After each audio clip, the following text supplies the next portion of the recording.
ఎన్నికలు వచ్చినప్పుడే రాజకీయాలు, ఎన్నికలు ముగిసిన తర్వాత అభివృద్ధి సంక్షేమాన్ని ముందుకు తీసుకుపోవాలనేది నా విధానం. అభివృద్ధి వేదికల మీద రాజకీయాలు చర్చించడం నాకు ఇష్టం లేదు. అందుకే ఈనాడు ఎంతమంది ఎన్ని విమర్శలు చేసినా, ఎన్ని ఆరోపణలు చేసినా, హైడ్రా ప్రారంభించినప్పుడు, హైడ్రా పనులు కొనసాగిస్తున్నప్పుడు చాలామంది చాలా తీవ్రమైన ఆరోపణలు చేసింది. ఎవరు ఏ ఆరోపణలు చేసినా నా ఆలోచనలో, నా సంకల్పంలో నాకు ఎలాంటి దురుద్దేశాలు లేవు కాబట్టి వాటన్నిటి విమర్శలను మౌనంగా సహనంతో నేను వాటిని భరించిన.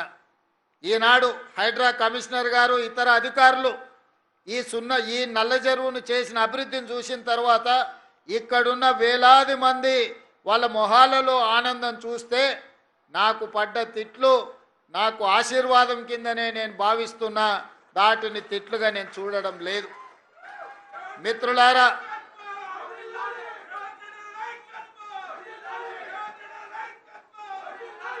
వివిధ జిల్లాల నుంచి, వివిధ రాష్ట్రాల నుంచి, వివిధ దేశాల నుంచి కూడా మన ప్రాంతానికి ఉద్యోగ ఉపాధి అవకాశాల కోసం ఇక్కడికి తరలి వస్తున్నారు.